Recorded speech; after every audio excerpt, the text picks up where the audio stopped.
Yeah, yeah, yeah, yeah, yeah, yeah, yeah, yeah, yeah. Whew.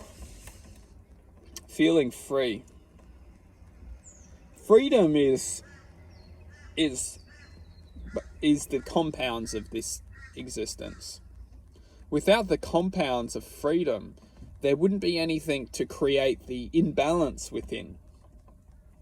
Because if we look at ourselves as free spirits, free beings, free energy, free love, free light, free frequency, we can start to understand how we're being used within this reality to conquer or to harness or to adhere free frequency to serving a purpose or serving an agenda.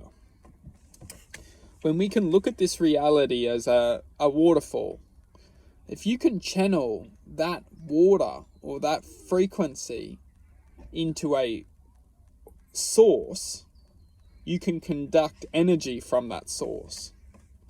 And it's this conduction of frequency which is being used as, you could say, malware, as a firewall to an extent. And this firewall is just used as a source of power. The power is love. It's very simple. The power is love.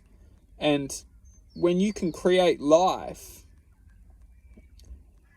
and you can confuse life to experience life without love, or confuse life that the essence of its existence is like, this is a beautiful example. When we go through our education, we are taught everything besides the power of love.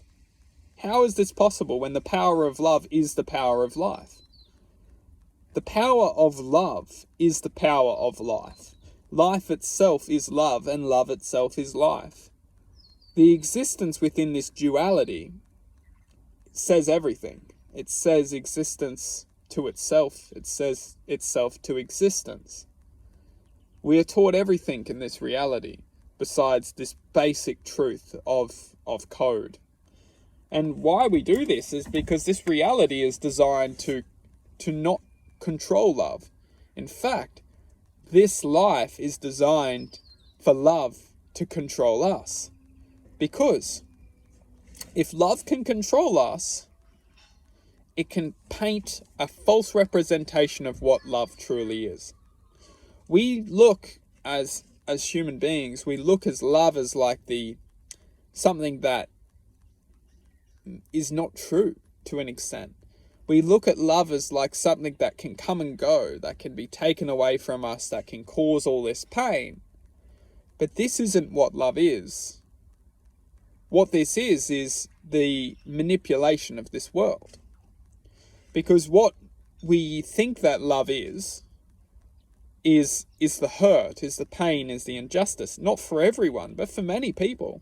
We're coming into this perception that love is pain, that love is hurt, that love is injustice, that love is sorrow, that love is anger, that love is frustration. Now, this is not what love is. This is what's caused by people losing the connection to love. And the truth is, no one ever loses the connection to love. They just disguise a frequency between them and love. And this disguise is thought.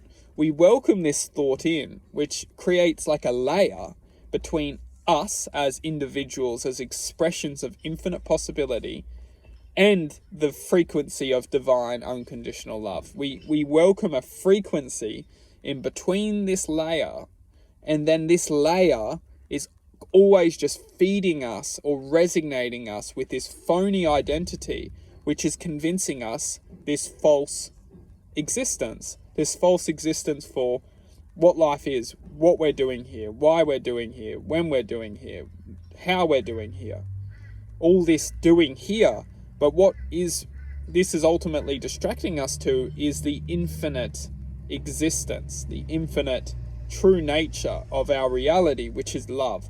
So as long as we can come back to ourselves and understand that we are the expressions of unconditional love in every single existence of infinity. We are love. We take form of the existence, and that existence is truth. So when we can start to comprehend that that existence is truth and we take form within it, we can always resignate to it. And that existence is the manifestation of self. And this self, this expression of existence, will always be able to identify with that loving state.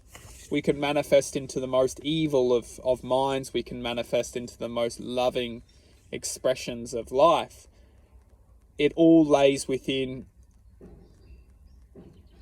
And as long as we can find that connection within, we'll be able to ultimately free ourselves from any neglect in our lives, any point of attention which is trying to convince ourselves of neglect. Wow.